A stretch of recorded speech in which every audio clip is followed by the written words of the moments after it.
Hey guys, how's it going? It is I, the real Randy Chavez. I'm coming at you today with one of the most historic purchases in Pokemon history. One of the most historic gatherings. You guys know it. I've been talking about it for months now. The Trophy Kangaskhan.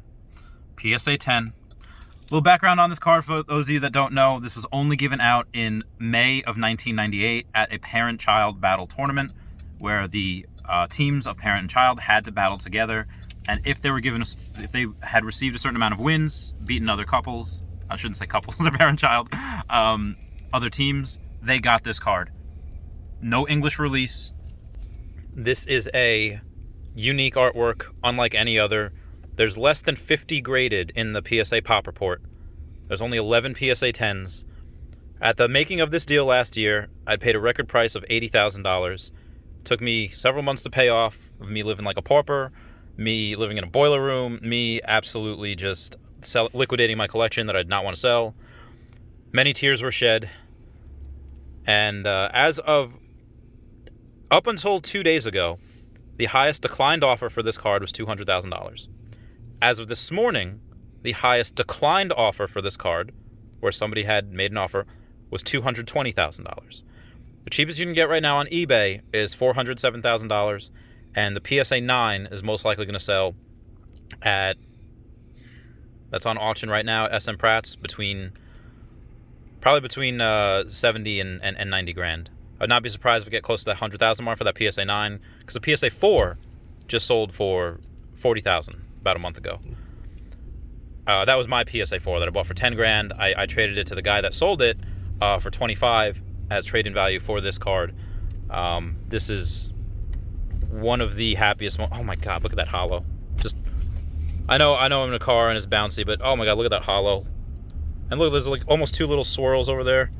This is going straight to the bank.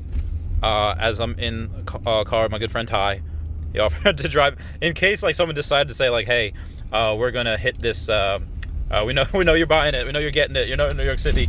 We're trying to identify and try to steal it. I'm in a giant car, and it's in a truck, and the giant man. He's 6'5", although he wants to be 6'8".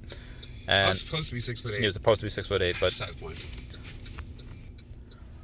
This is something where I could sell this card and get a house and get a condo in Florida. You could offer me $300,000 for this card right now. I'd say no. This is one of the best trophy cards, and I just found out that we have a Pikachu illustrator going on the PWCC auction. Most trophy cards are not done at auction. They're mostly private sales. The only other trophy card we've had in recent history was a Trophy Kangaskhan PSA 10. 2 months ago, it was last year, for $150,000. It was a record price point at that time, but now that people are starting to know the name Trophy Kangaskhan, Pikachu illustrator, as soon as that lands on PWCC auction, middle of this month, that's probably going to go for $700,000. I'm calling it right now. You heard it here first. Real Randy Chavez says $700,000 for that card. But I also think that it's possible that I'm being a little conservative with that. And the last known trade that we have with that card, PSA 9, was someone cash and trade-in value totaling $900,000. People are throwing blind offers at it for $500,000 for that illustrator card. I am not surprised because that is the top of the top. It's not just Pokemon collectors. Again, Pokemon collectors like me are mostly in late 20s, early 30s, and they have not hit peak income yet. A lot of people are not spending 6 figures, almost 7 figures on a card. They're probably going to do maybe 5 figures on a couple of things. Maybe if their wife doesn't kill them, because that's a lot of money. It's a lot of handbags. But it's recession-proof. All these trophy cards, and I'm about to get into Patreon-type material here.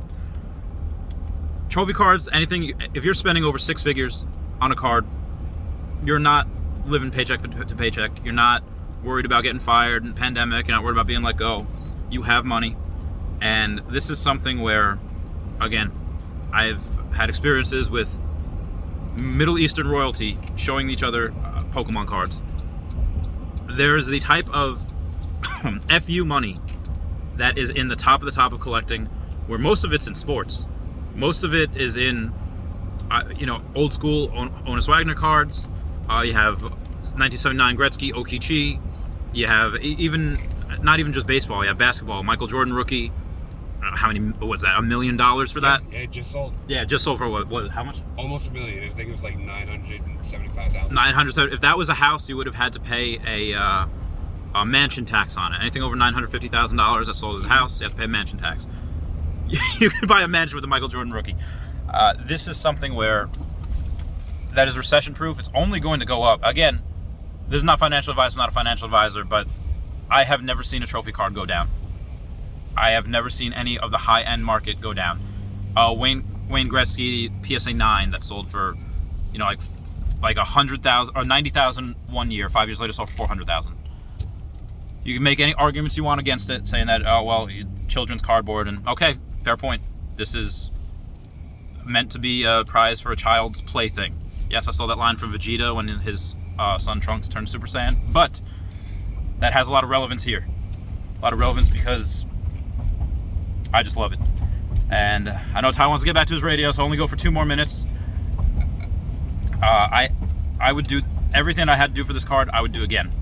I would liquidate all of my Tesla. I would sell my first edition BGS 9 Charizard, and even my first edition PSA 10 Blaine Charizards. I have 6 of those. I would do that to get another one of these cards. Because just the history, and very few people, very few kids have... Okay, I'm going with personal experience. Maybe this is going to show the relationship I had with my parents. Have very few things that they have in common. Maybe because I'm adopted. Maybe drop all your best adoption jokes in the comments. I'll like the best one. Dumpster baby. Dumpster baby. All right, that's a good one. But the fact that even if I was in Japan, even let's say the odds are that parents liking Pokemon, and parents liking Pokemon enough to the point where they can battle with them. Because not everyone battled. People just like the cards. People just like collecting. Battling is something they had to learn. That was a skill. Yes, I had a lot of luck, but I had a lot of skill as well. It's just you can't recreate this. It's impossible. It is also that. Check out that Pokemon logo. One of the only cards to have that Pokemon logo down there. One of the happiest days of my life. I am going to be having this forever, at least 5 or 10 years. Again, if someone comes. There's a chance that like a Gary Vaynerchuk that is in all these types of sport cards, and he's got a couple $100 million, so he could throw around $2 million, buy out all of these trophy cards that are on eBay right now, spend less than 1.5 million, and just corner the market. Just be able to get 27% of the market, and that's why I'm not gonna upload it on eBay, because I don't want that happening. I have $500,000. Yeah, sure, I'll take it, but I just don't want it because I'm never. Once I sell this card, I'm never gonna get it for that price again. If the next card sells for $250,000, that the next sellers are not going to sell for that price. So $350. Again, right now, if you offered someone $300,000 on their card, SM Pratt declined my offer this morning for $220. They're probably not gonna take it. So anyway, guys, I love you. Please comment, like, and subscribe. Comments are good for the YouTube algorithm. And stay tuned for Earth 2 video. I'll see you all later tonight. Goodbye.